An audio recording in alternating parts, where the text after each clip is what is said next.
Well, good morning, everyone. I'm Jean Morrison. I'm CEO of Emmanuel Health and St. Anne's Senior Citizen Village. And today we're very pleased to host the Prime Minister of Canada, Justin Trudeau, with us. And we also have Minister Everett Hindley, the Minister of Mental Health and Addictions, Seniors Health, and Rural and Remote Health in Saskatchewan. So he has a huge portfolio as well across the province. So it's really wonderful to be out of COVID somewhat and to be able to, on such a beautiful day, have guests with us and the residents out to meet people and see you all and listen to some important announcements, I'm sure. So with that, this first non-COVID event at the nursing home, it's a wonderful day of guests and celebration.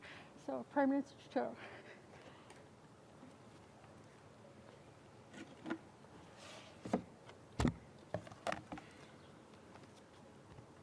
Thank you, Jean, for your welcome here on this beautiful day. Thank you to all the residents who are putting up with all this disruption, but also thank you to the staff who I know have had a very, very challenging past couple of years taking care of everyone here and doing an amazing job of getting through difficult times.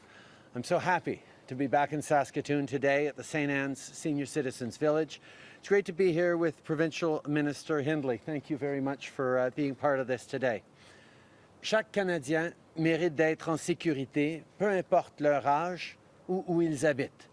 La pandémie a été très difficile pour les aînés, particulièrement ceux qui vivent dans des centres de soins de longue durée.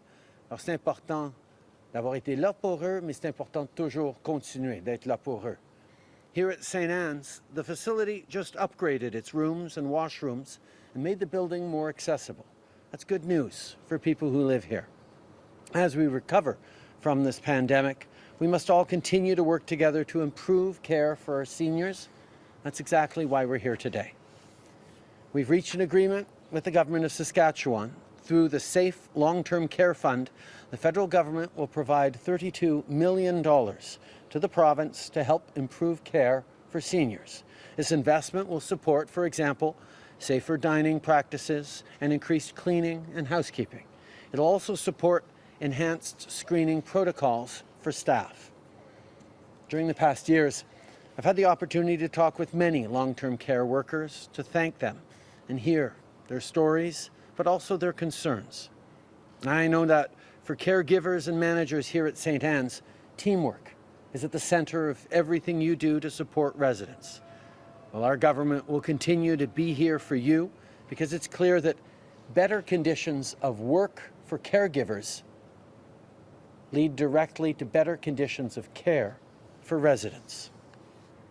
Now, including Saskatchewan, our government has signed and announced agreements through the Safe Long-Term Care Fund with 9 provinces and territories: Saskatchewan, BC, New Brunswick, Newfoundland, Nova Scotia, Ontario, PEI, Yukon, and Northwest Territories. These investments are making a real difference for people and for caregivers. We're also continuing our work with the other provinces and territories to be there for seniors right across the country. Que ce soit avec des investissements pour soutenir les résidents des centres de soins de longue durée, pour faire de la recherche et innover dans le domaine de la santé du cerveau, ou pour améliorer l'accès aux soins de santé pour les régions rurales et éloignées, on continue notre travail pour s'assurer que personne ne soit laissé pour compte et pour bâtir un meilleur avenir pour tout le monde. One of the things that has characterized these past 2 difficult years is the extent to which Canadians have been there for each other. And we got reminded of that during the pandemic, but I know that we also know that that's the path forward as we deal with new challenges, as we continue as this pandemic runs its course. We need to continue to be there to support each other, to listen to each other, to be there for each other, just like Canadians, particularly here in Saskatchewan, have always been there for their neighbours. Thank you for your welcome today, and I'm very happy now to pass it over to Everett. Minister Hindley, please, go ahead. Thank you, Prime Minister, and thanks to Jean and the team here for having us at your home today. Jean introduced me, I think it was a slip of the tongue actually, as Stuart Hindley. Yes, as we were chatting before. Typical Saskatchewan story. Actually, Stuart is my uncle who lives in St. Brew, where Jean used to work many years ago and live many years ago. So 6 degrees of separation or less here in Saskatchewan. Thanks for the opportunity here to be here today, to the residents being here in your home and allowing us to visit you for a few moments this afternoon. And thanks to our healthcare workers, as the Prime Minister said, who have done such amazing work, particularly over the last couple of years of the pandemic. And we just thank you. Doesn't seem to be enough on behalf of the province of Saskatchewan for everything that has been done. It has been a very challenging 2 years for all of us, and I know that family presence restrictions and feelings of isolation have been particularly difficult for seniors and older adults living in long-term care, and that's why it's so nice to be here in person today visiting you. It's great to see families that are here as well in our long-term care homes once again, and we look forward to the many opportunities that families will have in the weeks and months ahead to continue to visit with their loved ones. Saskatchewan is continuing to make significant investments to improve long-term care in this province. We appreciate the federal government's support today for the work Saskatchewan has done to improve infection prevention and control measures in long-term care over the past couple of years. As a province, we're investing more than $750 million into long-term care this year to increase staffing, support quality care, and improve the physical condition of long-term care homes. We're delivering on our 3-year commitment to hire 300 new full-time equivalent continuing care aides in long-term care and home care, adding 117 new full-time equivalent CCAs in this year's provincial budget. Our government recently launched a new long-term care inspections program, which will see the Ministry of Health inspect all long-term care homes in the province to ensure compliance with provincial care standards. And Saskatchewan continues to invest heavily into long-term care capital. More than $500 million has been invested into the planning and construction of long-term care home projects across this province since 2009. Long-term care home replacement projects are currently underway or in the planning phases in the communities of Meadow Lake, Grenfell, La Ronge, Regina, Estevan, and also Watson. Capital improvement projects, including ventilation upgrades, are also progressing in dozens of long-term care facilities across Saskatchewan with both provincial and also federal support. And the government of Saskatchewan continues to prioritize the needs of long-term care residents and seniors. We look forward to continuing to work with the federal government to identify further opportunities for them to support us in this very important work. So on behalf of the Premier and the government of Saskatchewan, thank you for the opportunity to be here today, and thank you for the investment from the federal government. Thank you. We will now have 20 minutes for questions from media. On va avoir maintenant 20 minutes pour des questions des médias. One question, one follow-up, and we'll start with the first reporter. Good afternoon, Prime Minister. With a large portion of outbreaks and illnesses and deaths during the pandemic occurring in long-term and senior care homes, to this point, has your government let seniors in Canada down? I think all Canadians, seeing the sharp increase in deaths across seniors' homes through the pandemic, ask themselves rightly questions about how we're caring for our most vulnerable members of society. And that's why we move forward in agreements with the government of Saskatchewan, governments across the country, to make more investments in protecting our seniors, whether it's through infection prevention or cleaning or infrastructure investments. These are things that we need to do. As I've said, the federal government will be there as a partner to the provinces and territories in do everything we can to protect seniors. We understand that it is primarily a provincial area of jurisdiction, but the federal government also has an important role to play when it comes to supporting the dignity and the opportunities of every Canadian, and that's why we're there to be partners right across the country as we invest in better care for seniors. Follow-up? And how much would your government invest in upstream funding for home care that may potentially mean seniors don't have to end up institutionalized? Over the past number of years, we've made significant investments in home care. It was part of our campaign commitments back in 2015 to invest in better home care. These are investments we need to make at the same time as we're making them in quality institutions like these through partnerships with the provinces. It's something that all Canadians can agree on, that everyone has the right to retire in dignity and in safety, and that's something that I think we all learned a few lessons on in this pandemic, and why I'm glad to be here today with the Minister and glad to be here today to continue to demonstrate that we're going to be there for seniors. Next question. Hello, Mickey here with the Canadian Press. You've had to now cancel events more than once because of protesters and security concerns. Your Justice Minister today had to walk away from a scrum after being confronted by a protester. Jagmeet Singh was harassed at an event in Ottawa recently. Where do we draw the line between acceptable discourse and freedom of speech and outright harassment of public figures, and what are you going to do about it? Last night in BC, hundreds of people, mostly racialized Canadians, came out to exercise their democratic rights to support the political party that they believed in, and were faced with harassment, racist insults, threats of violence as they participated in something that is fairly fundamental as a freedom for all Canadians to be able to make their voices heard and impact on the way our democracy unfolds. That's not right. I was glad to be able to be there virtually. But the safety of Canadians choosing to make their voices heard in politics should never be in question, as it was last night and as we're increasingly seeing across the country. The fundamental freedoms we have as a country, that we enjoy as Canadians, need to be defended, need to be protected. Nobody should feel endangered or harassed because of their support for one political party or another. And that's something I think we all need to be vigilant about, and that's certainly something that Canadians are looking at very carefully at all orders of government right now. Thanks. As a follow-up, your government has promised money and a national strategy on adaptation with goals by the end of the decade.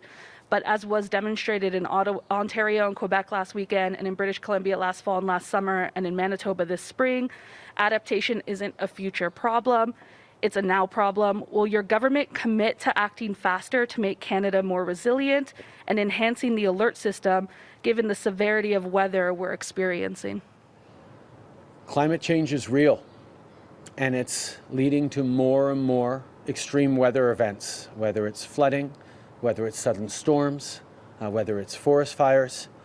We are seeing real impacts and disruptions. So yes, we need to continue to step up in our fight against climate change, in our reduction of emissions, but we also need to be there to support people through the consequences of our past actions and of the extreme weather events we're facing now. That's why this government is moving forward with investments in adaptation and supports for communities affected by it. It's going to require all of us to reflect on how we can do a better job of keeping each other safe, even as we see that the actions we take today or don't take will directly impact on the well-being of our kids and grandkids, which is why, as a country, we continue to lead in the fight against climate change. Next question. Nate Dove, Global News. Your government changed gun control laws in Canada to ban long guns, but you left banning firearms, small guns, handguns up to municipalities. Statistics show that handguns account for exponentially more homicides than long guns. Why is your government treating this as a city bylaw issue and not a federal responsibility? First of all, I want to say a couple of words about Texas. As a parent, I'm going to have to go home to my kids, including my 8-year-old, and talk to them again about the inexplicable school shooting that we saw in the United States. I think of the parents suffering unbelievable losses in Texas. But I also think of the teachers, because I was a teacher, professionally obliged to care for and support our kids. and the trauma they're going through. I think of the trauma the community is going through. I think of the shock that Americans and indeed people all around the world are facing right now at yet another incredibly senseless, violent act in innocent communities in schools. As a government, over the past years, we have stepped up significantly on keeping Canadians safe. We've just recently further strengthened background check requirements for purchasing firearms in Canada. Last year, we banned military-style assault weapons, which are now illegal to buy, to sell, or to use anywhere in Canada. And we have committed to moving forward on doing even more. Je veux tout d'abord réfléchir en tant que parent sur les nouvelles qui viennent du Texas. Je vais devoir encore une fois parler à mes enfants de la réalité qu'on a vue hier, que dans des écoles primaires, il y a eu quelqu'un qui est rentré pour tirer sur des enfants, pour tuer des enfants. On ne devrait pas avoir ces conversations au Canada, aux États-Unis ou nulle part ailleurs. En tant qu'enseignant, en tant que chef, en tant que Premier ministre, nous avons tous une responsabilité de faire tout ce qu'on peut pour protéger nos enfants et tous les Canadiens de la violence avec les armes à feu. En tant que gouvernement, on a pris des étapes importantes pour renforcer les vérifications d'antécédents lors d'achats d'armes. On a aussi banni les armes d'assaut de style militaire complètement. C'est maintenant illégal au Canada d'en acheter, d'en vendre ou de les utiliser. Et nous avons plus à faire et nous allons en faire plus. On va avoir des annonces à faire dans les semaines à venir sur les prochaines étapes pour garder les Canadiens en sécurité. Well, to follow up on that, given everything you just described and how seriously you say your government takes gun violence, why is Ottawa not taking this decision, and why is Ottawa leaving this to cities instead? Actually, we move forward with a commitment to work with provinces and municipalities that wanted to flat out ban firearms, ban handguns, to allow them to do that. We've been working with them and some of their concerns over the past while because we understand there is a range of opinions and views across the country.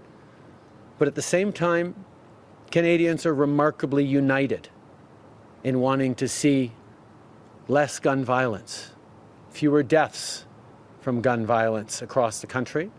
And that unity is what we're going to move forward with as we take new steps in the coming weeks on gun control. Okay, next question, please. Hi, Yasmin Hanea from CBC News. I appreciate this announcement is on long-term care, but the Saskatchewan government recently rejected a committee to address the ongoing suicide, mental health, and addictions crisis in the province. Do you think Minister Hindley and the provincial government should be doing more to address these issues? I think we all need to work together to listen to citizens, to step up on supports for mental health, supports around addictions, treating it as a health issue, not a criminal justice issue. Understand that intergenerational trauma in the case of Indigenous peoples results in real challenges that we need to address with open hearts and positive engagement and partnership. This is something the federal government has always been there for, but I'm happy to turn it over to Minister Hindley for Saskatchewan's perspective. Minister? Thanks. Yeah, you know, we, as I said recently, we take this issue very seriously. We all do as elected leaders, whether it's provincially, federally, municipally. You know, and there is consultation that has been taking place, continues to take place through a number of existing forums already, whether it's through the the Pillars for Life work, the LOC that's been signed by the federal government, the province, and the FSIN, and us as politicians. I know myself personally as the minister responsible, our MLAs across this province on all sides of the chamber hear from people in their constituencies that they represent on this very important issue. I will be traveling around the province this spring and summer and into the fall as well, meeting with community leaders, talking to families, as I've spoken to many people who have been tragically impacted by suicide, by overdoses, and it's something that's not unique to Saskatchewan, something that we're seeing right across this country.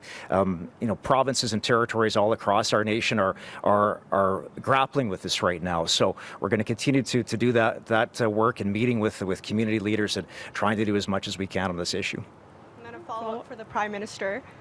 What specifically will the federal government do to support Saskatchewan on these issues of addiction and suicide and mental health? We've moved forward with proposals around mental health funding to make sure that people have access to better mental health care. We recognize the leadership that the provinces show on delivery of health care, but the federal government can and is doing more to make sure that those resources are available for citizens right across the country. On addictions and the opioid crisis, we continue to follow the science on that, are moving forward with safe supply programs, are moving forward to treat addictions as a health issue and not as a criminal issue. These are things that we can do, and we will continue to be there for all partners, including the province of Saskatchewan, as they tackle this issue and as we look to do more to keep people safe. Okay, next question. Hi, Prime Minister. My name is Zach Bechlada. I'm here with the Saskatoon Star Phoenix. I'm so glad you talked about opioids. The overdose death rate in Saskatchewan has more than doubled in the past 2 years. I've talked to a lot of those families myself. You talked about safer supply programs. Saskatchewan is a province that has none. It's also declined on 3 separate budgets to fund the province's only supervised injection site, which relies on T-shirt sales in order to keep its doors open. I'm aware that you have bilateral funding agreements that are coming forward with the government here, but I wonder, how do you walk that line when, with respect to Minister Hindley, you don't seem to share that priority when it comes to those specific elements of harm reduction? How are you reconciling that moving forward? The Canadian Constitution divides responsibilities between the provinces and the federal government in ways that means the province is in charge of delivering healthcare services to citizens. But the federal government does have a responsibility to all Canadian citizens to make sure that they are safe and supported. And that's why we continue to move forward on following the science on things like safe consumption sites and safe supply. We're working actively with a number of provinces who are looking at innovative solutions that will address these issues and support, and we're very hopeful that more provinces will join in those discussions. But that is an issue for provinces to make determinations on. We will be there as partners, and we will be there to try and do everything we can to keep people safe, to address this opioid epidemic that has taken far too many lives right across the country and affected families who couldn't have imagined that it would have hurt them. This is something we all need to take seriously. The Minister of Mental Health and Addictions for Saskatchewan is just a few feet off to your left right there. I wonder, what conversations have you had? Have you encouraged them to take action on certain elements of funding, or even offered federal help if it's contingent on certain projects being funded? In the last federal, after the last election, I appointed Canada's very first Minister of Mental Health and Addictions, Carolyn Bennett, who has been leading conversations with all her counterparts across the country on how we move forward to address this epidemic that has taken more lives over the past couple of years, past number of years, than the pandemic has. This is something we need to continue to take very, very seriously. The federal government will be a partner for anyone who wants to move forward to follow the science and to keep people safe. Do you want to say something? Or? Okay, next question. Good afternoon, Prime Minister. The Saskatchewan population is aging, and that's been a concern since long before COVID-19. With this funding, how is that $32 million going to be split up amongst the provinces and those care homes within to address those concerns, and what can Saskatchewan expect from that? This funding for safe long-term care homes is part of a $1 billion commitment we made in the fall of 2020. Following that, in 2021, we put forward a proposal for $3 billion $3 billion of funding that could flow for long-term care out across the provinces and make a real difference in the lives of people here in Saskatchewan and elsewhere. And now that we've come to an agreement on the $1 billion funding, which leads to $32 million here in Saskatchewan, we're happy to talk about further funding from the federal government to make sure that we're there, to make sure that residents of long-term care homes right across the country are not just safe, but thriving. And it's no secret that many in Saskatchewan aren't seeing the appeal of your message generally. There's no sitting Liberal MPs in this province. Oil and gas have been left in high and dry. What do you say to the people in this province that don't see your appeal? I look forward to sitting down later today with a number of students in the University of Saskatchewan to talk with young agricultural students, with young students in the medical and vaccination fields, to talk with Indigenous students, to talk about the kinds of work that we need to do all together to build a better future. And I think one of the things that remains extremely important is that the federal government remains engaged with people in Saskatchewan, whether it's the protein supercluster we invested in a few years ago that's already having a significant impact in growing the agricultural industry, or whether it's moving forward on things like carbon capture, sequestration and usage and storage that we know is an important part of the fight against climate change, where Saskatchewan can contribute significantly. We know that people in Saskatchewan always want to be part of building a better future for themselves, for their kids. They work hard every day to build that. And this government will continue to be a partner to them. Okay, next question. Sorry. If I could just touch on that first question there, the question about the dollars for the province of Saskatchewan, just to provide a bit of context around that. So yeah, it's $32 million. It's coming to our province. What we'll be using that money for, actually, and we're grateful for the funds from the federal government, but what we'll use that funding for is actually to offset some costs we've already incurred throughout the pandemic. So whether it's the cohorting of staff in facilities because of some of the measures, infection prevention and control. So that $32 million is going to be used in those sorts of areas. So not anything really new in terms of where that money is going to be going. But as part of that conversation, again, we're grateful for the funding and for the arrangement with the federal government. But something that is a priority for us as a province, and I think has been a priority for premiers across this country, has been the Canada Health Transfer, and it's been a common theme from the premiers across this nation that are looking for additional stable long-term funding in the CHT. I think the number that's been put out there by the premiers is in and around $28 billion in new funding on an annual basis, and that's the amount that's going to be required to make some meaningful impact. So I know that's a priority for our premier. I understand that the Western premiers will be gathering in Regina a little bit later this week, and having spoken to our premier, I think it will be a topic of conversation there as well. Okay, et on va prendre la dernière question. Bonjour, Geneviève Patterson, Radio-Canada. Votre ministre David Lametti a annoncé ce matin que votre gouvernement allait contester la loi 21 en Cour suprême.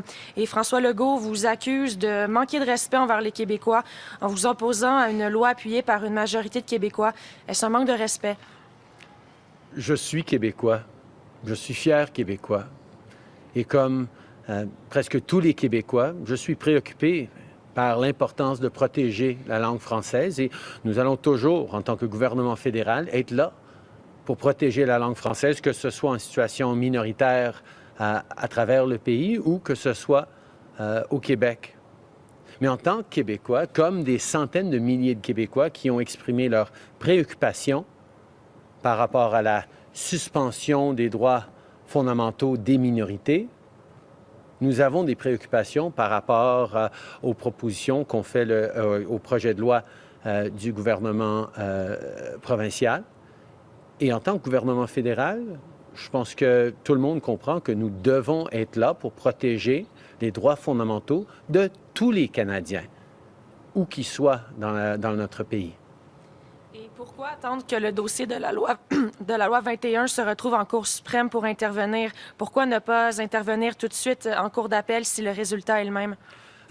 Nous avons toujours été très clairs que quand il vient question des droits fondamentaux des Canadiens, le gouvernement fédéral ne pouvait pas écarter toute intervention potentielle. C'est très probable, c'est presque certain que cette loi finira devant la Cour suprême.